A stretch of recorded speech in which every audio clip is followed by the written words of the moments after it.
5 صفات اللہ تبارک و تعالیٰ نے بیان کی متقین کی. پہلی صفت سن لیں کہ وہ نماز کو قائم کرتے ہیں. ایمان والے غیب کی خبروں پر ایمان لانے کے بعد کیا کرتے ہیں؟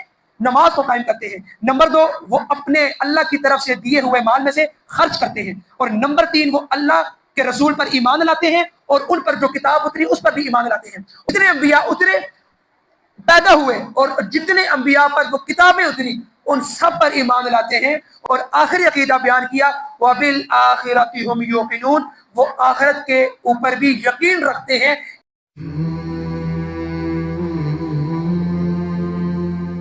وَالَّذِينَ يُؤْمِنُونَ، اور وہ لوگ جو ایمان لاتے ہیں بِمَا أُنزِلَ إِلَيْكَ، جو آپ پر نازل کی گئی اس پر ایمان لاتے ہیں. وَمَا أُنزِلَ مِن قَبْلِكَ، اور جو آپ سے پہلے نازل کی گئی. وَبِالْآخِرَةِ هُمْ يُوقِنُونَ، اور وہ آخرت پر یقین رکھتے ہیں. آگے أُولَئِكَ عَلَىٰ هُدًى مِّن رَّبِّهِمْ، یہی لوگ اپنے رب کی طرف سے ہدایت پر ہیں.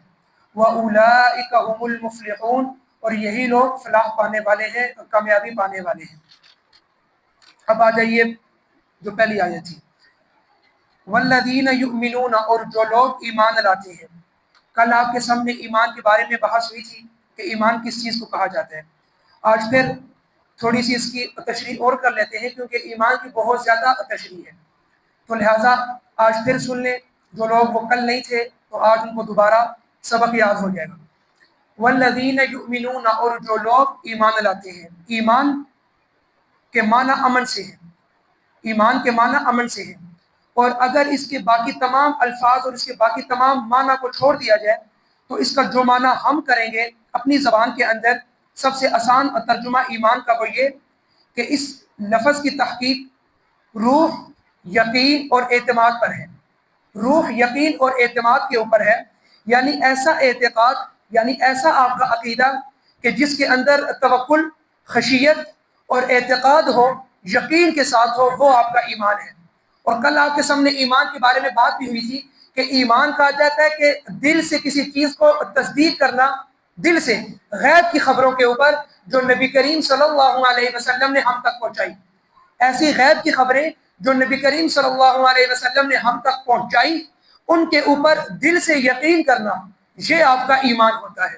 اور آج آپ کے سامنے ہم نے یہ بات بھی رکھ دی کہ ایمان کے معنی امن سے ہے، یعنی آپ کا یقین، اس کے اندر توکل، خشیت اور اعتقاد اتنا مضبوط ہو کہ وہ ایمان کہلائے. تو یہ ایمان ہے. ایمان کے معنی آپ کے سامنے بیان ہو چکے. اب آگے آ جائیے کہ اللہ تبارک و تعالیٰ نے اس آیت میں، ان 2 آیتوں کے اندر ایمان بالغیب اور ایمان بالآخرت کو ذکر کیا ہے. یعنی جو کل ہم نے آیت پڑھی تھی وہاں پر اللہ تبارک و تعالیٰ نے بیان کیا تھا الذین یؤمنون بالغیب، جو لوگ ایمان لاتے ہیں غیب کی باتوں پر، غیب پر. اور یہاں پر اللہ تبارک و تعالیٰ ایمان کو ذکر کر رہے ہیں آخرت کے ساتھ. اس میں کیا فرق ہے؟ تو یہاں پر 2 صحابہ کرام کی تفسیر موجود ہے، حضرت عبداللہ بن عباس رضی اللہ تعالی عنہ اور حضرت عبداللہ بن مسعود رضی اللہ تعالی عنہ. انہوں نے یہ تفسیر بیان کی کہ یہاں پر جو 2 آیتیں ذکر ہیں، کیونکہ آپ کے سامنے پہلے دن ذکر کیا تھا کہ ان 2 آیتوں کے اندر اللہ تبارک و تعالیٰ متقین کی صفات کو بیان کر رہے ہیں. جو متقین ہیں، جو اللہ سے ڈرنے والے لوگ ہیں، ان کی صفات کو بیان کیا جا رہا ہے. تو ایمان بالغیب اور ایمان بالآخرت کا مطلب کیا ہے؟ یہاں پر ان صحابہ کرام نے جو تفسیر بیان کی وہ یہ کہ مؤمنین متقین جو ہیں، جو ایمان والے، جو متقین ہیں، ان کے دو گروہ ہیں. حضور صلی اللہ علیہ وسلم کے دور کے اندر 2 لوگ تھے جو ایمان لانے والے تھے. ایک وہ لوگ جو مشرکین مکہ تھے، اور ایک وہ گروہ تھا جو یہود و نصارہ، جو پچھلی آسمانی کتابوں کے اوپر بھی ایمان رکھتے تھے. اور پھر جب وہ ایمان میں آئے، جب وہ اسلام کے اندر آئے تو پھر وہ قرآن مجید کے اوپر بھی انہوں نے ایمان رکھا. تو لہٰذا 2 گروہ تھے حضور کے دور کے اندر مؤمنین کے. ایک وہ جو مشرکین مکہ سے، جو مشرکین کے اندر سے نکل کر اسلام لائے تھے، اور نمبر 2 وہ لوگ تھے جو اللہ پر ایمان بھی تھا اور آسمانی کتابوں کے اوپر بھی ایمان تھا، لیکن حضور پر ایمان نہیں تھا، پھر وہ ایمان لائے حضور پر. تو لہٰذا یہ 2 گروہ بن گئے. تو ان 2 کے بارے میں یہ تفسیر بیان کی ان 2 صحابہ کرام نے. جو پچھلی آیت تھی کہ ایمان لائے غیب پر، جو ایمان لائے غیب کی باتوں پر، تو اس سے مراد مشرکین مکہ تھی. اور جو آگے ذکر ہے کہ جو ایمان لائے آپ سے پہلے جو آپ سے پہلے آسمانی وہ کتابیں اتری جو انبیاء اترے ان پر اور آپ پر، تو اس سے مراد وہ یہود و نصارہ ہیں جو اب اسلام کی طرف آ چکے ہیں، جو اب اسلام کی طرف آ چکے ہیں، یہ ان کی نشانی بیان ہو رہی ہے، لہٰذا یہ انہوں نے تفسیر بیان کی۔ اب یہاں پر یہ بات بھی آپ کو معلوم ہونی چاہیے کہ جو یہود و نصارہ سے نکل کر جو اسلام کی طرف آئے تھے حضور کے دور میں، تو حضور کے دور سے پہلے وہی کتابیں، وہی آسمانی کتابیں ان کے لیے، ان کے اوپر عمل کرنا واجب العمل تھا انہی کتابوں کے اوپر۔ کیوں؟ کیونکہ وہی اللہ کی طرف سے آیات اتری ہوئی تھی ان کتابوں میں، وہی اللہ کی شریعت تھی اور وہی اللہ تبارک و تعالیٰ کے احکامات تھے، اور انہی کے اوپر عمل کرنا ان کے اوپر واجب تھا۔ لیکن جب حضور نبی کریم صلی اللہ علیہ وسلم آئے، ان کے اوپر شریعت محمدی اتری، اللہ تبارک و تعالیٰ کے نئے احکامات اترے، تو اب ان کے اوپر عمل کرنا پوری دنیا کے اوپر لازم ہو چکا تھا۔ لہٰذا یہاں پر اس لیے بھی یہ آیت لائی کہ یہاں پر ان لوگوں کو بھی دین کی دعوت دی جا رہی ہے جو یہود و نصارہ تھے۔ اب یہاں پر آگے آ جائیے کہ اس آیت کے اندر بما انزل، جو آپ پر نازل ہوا اس پر بھی ایمان لاتے ہیں، من قبل کا، جو آپ سے پہلے اترا ہم اس پر بھی ایمان لاتے ہیں۔ یہاں پر مسئلہ ختم نبوت کو بیان کیا گیا اللہ کی طرف سے۔ وہ کس طرح؟ غور سے سنیے کہ اللہ تبارک و تعالیٰ بیان کر رہے ہیں جو ایمان لاتے ہیں بما انزل الیک، جو ہم نے آپ پر اتارا اس پر ایمان لاتے ہیں، وما انزل من قبلک، اور جو ایمان لاتے ہیں آپ سے پہلے۔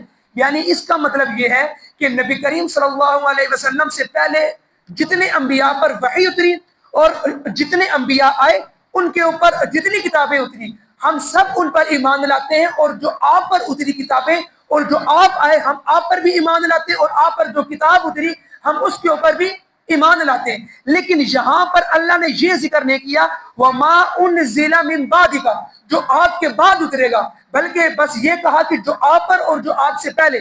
یہاں پر اللہ تبارک و تعالیٰ نبی کریم صلی اللہ علیہ وسلم کی نبوت کو بند کر رہے ہیں کہ اب آپ کے بعد اور کوئی بھی نبی نہیں آئے گا۔ اور باقی کئی مفسرین و کرام نے لکھا ہے کہ اگر یہی آیت اترتی اور اس کے علاوہ اللہ نے جو اور آیات اتاری ہے ختم نبوت کے اوپر، اگر وہ نہ اترتی تو یہی ایک آیت ایسی تھی جو نبی کریم صلی اللہ علیہ وسلم کی ختم نبوت کے اوپر صراحتاً دلالت کر رہی تھی، لہٰذا یہ ایسی آیت ہے۔ اب اس کے بعد اللہ تبارک و تعالیٰ نے جہاں بھی ذکر کیا تو یہی فرمایا وَمَا أَرْسَلْنَا مِن قَبْلِكَ مِن رَسُولٍ وَمَا أَرْسَلْنَا مِن قَبْلِكَ، یعنی کہ اللہ تبارک و تعالیٰ نے جہاں بھی حضور کی رسالت کو ذکر کیا تو اگر پہلے انبیاء کو ذکر کیا جا رہا ہے تو یہی من قبلک، پورے قرآن میں من قبل کا ذکر کیا ہے، لیکن حضور کی رسالت کے بعد یہ ذکر نہیں کیا من بعدک، جو آپ کے بعد اترے گا۔ اس کا مطلب یہ ہے کہ نبی کریم صلی اللہ علیہ وسلم کے بعد کوئی بھی نبی نہیں آئے گا اور کوئی بھی رسول نہیں آئے گا، جو بھی آئے گا وہ کذاب ہوگا، اس پر اللہ کی لعنتیں ہوں گی، وہ اللہ کا نبی نہیں ہو سکتا۔ تو اس آیت میں اللہ تبارک و تعالیٰ یہ بتلا دیں کہ آپ پر جو نازل کیا اور جو آپ سے پہلے نازل کیا ان پر ایمان لایا جائے، لہٰذا یہ بہت بڑی رعایت کر رہی ہے مسئلہ ختم نبوت کے اوپر آیت۔ اب اس کے بعد آ جائیے کہ متقین کی صفات کے اندر جو آخر میں ذکر کیا وہ ذکر کیا وَبِالْآخِرَةِ، کہ وہ یقین رکھتے ایمان آخرت کے اوپر۔ تو یہاں پر آخرت کو کیوں بیان کیا؟ یہ بات یاد رکھ لیجیے کہ آخرت سے مراد کیا ہے۔ آخرت سے مراد وہی آخرت کا دن ہے کہ جس کو قرآن مجید نے بعض جگہ پر کہا دار القرار، بعض جگہ پر کہا دار الحیوان اور بعض جگہ پر کہا عقبہ، اور ان معنی کی ہولناکی بھی بیان کی اللہ تبارک و تعالیٰ نے بعض جگہوں کے اوپر۔ یہ وہی دن ہے کہ جس کی ہولناکی سے امت کو ڈرایا گیا ہے، اور امت کو اس بات کی تلقین بھی کی گئی اللہ کی طرف سے بھی اور اللہ کے پیارے حبیب کی طرف سے بھی کہ اے ایمان والو آخرت کے دن کے اوپر یقین رکھو، ایمان رکھو، آخرت کا دن برحق ہے، آخرت کا دن آئے گا ہی آئے گا۔ اب یہاں پر یہ بات یاد رکھ لی جائے کہ آخرت پر جو ایمان ہے یہ ایک ایسا عقیدہ ہے جو کہ ایک انقلابی عقیدہ ہے۔ آخرت کا عقیدہ ایک انقلابی عقیدہ ہے، اور آخرت کا ایسا عقیدہ ہے جس نے اس دنیا کی کایا پلٹ دی، وہ اس وجہ سے کہ اگر آخرت کے تصور کو نکال دیا جائے تو پھر مسلمان کے یہ اعمال کسی کام کے نہیں۔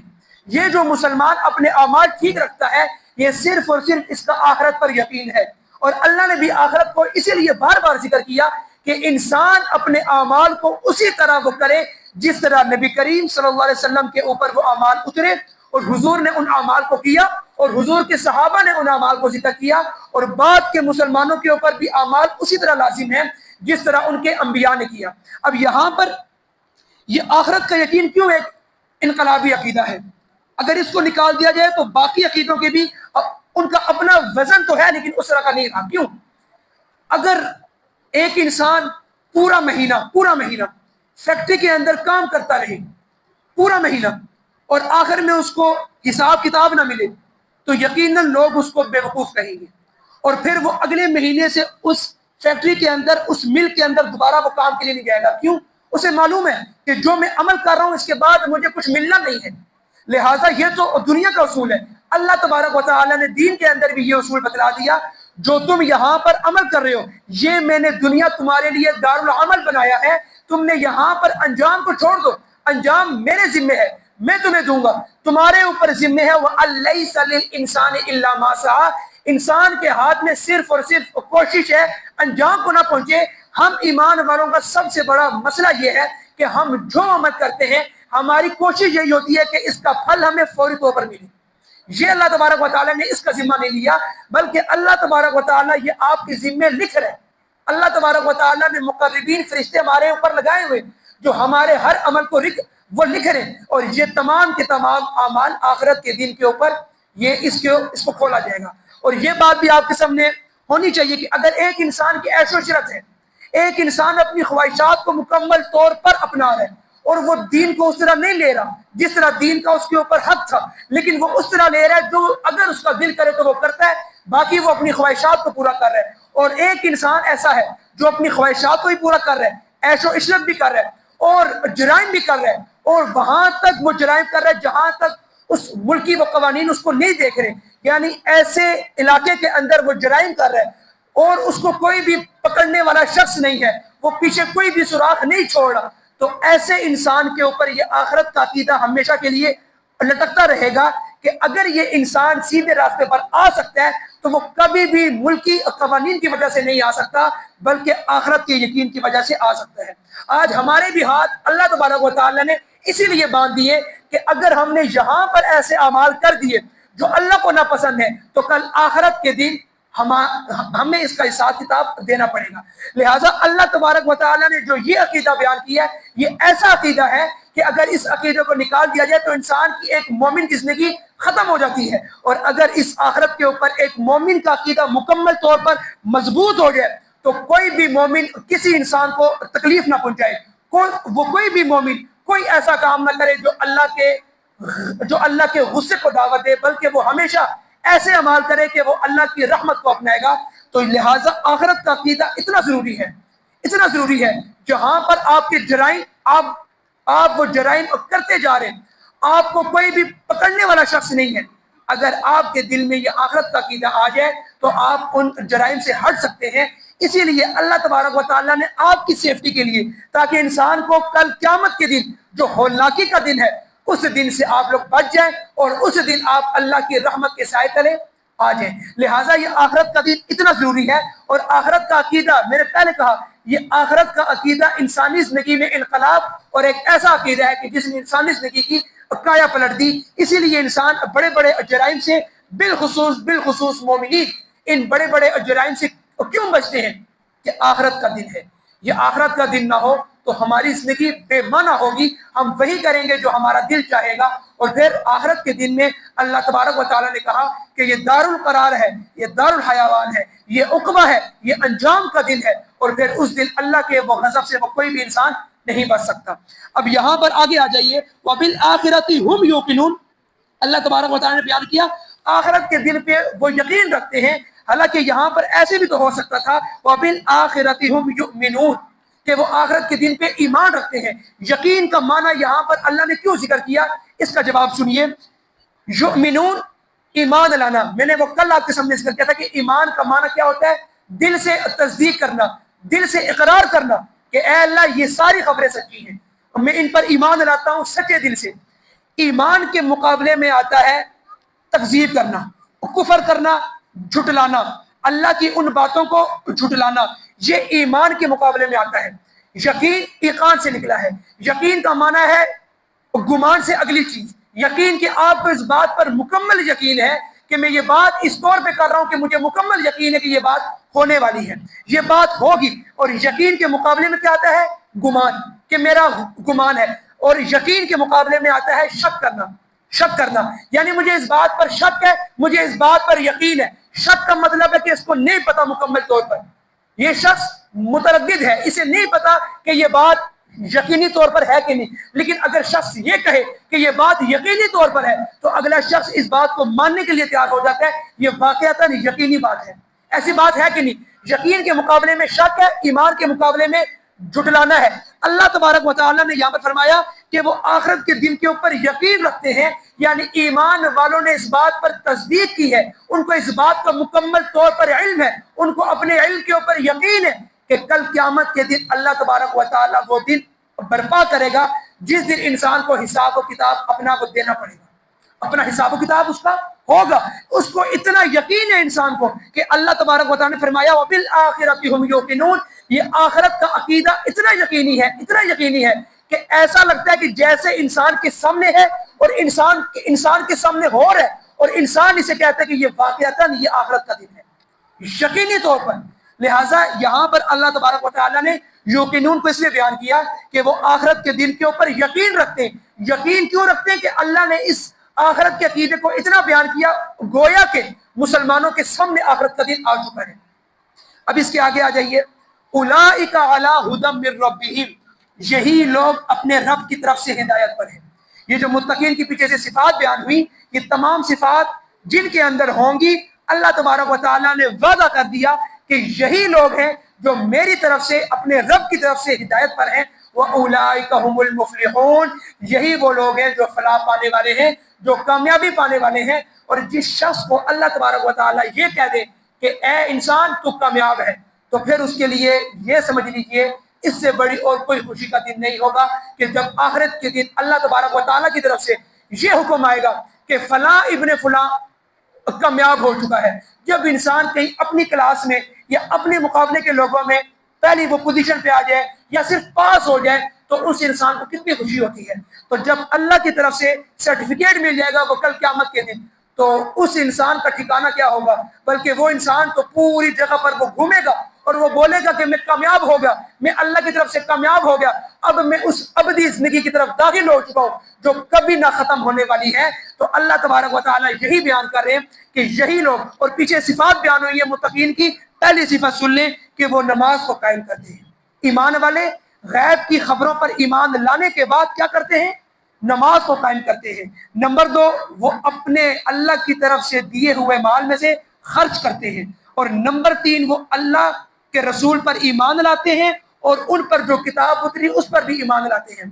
اتنے انبیاء اترے پیدا ہوئے اور جتنے انبیاء پر وہ کتابیں اتری ان سب پر ایمان لاتے ہیں۔ اور آخری عقیدہ بیان کیا وَبِالْآخِرَةِ هُمْ يُوقِنُونَ، وہ آخرت کے اوپر بھی یقین رکھتے ہیں۔ یہ 5 صفات اللہ تبارک و تعالیٰ نے بیان کی متقین کی، اس کے بعد فرما دیا یہی لوگ اپنے رب کی طرف سے ہدایت پر ہیں اور یہی لوگ فلاح پانے والے ہیں۔ اللہ تبارک و تعالیٰ سے دعا ہے کہ اللہ تبارک و تعالیٰ ہم سب کو فلاح پانے والوں میں سے شامل کر دے اور کل قیامت کے دن ہم سب کو اللہ تبارک و تعالیٰ کامیاب کر دے۔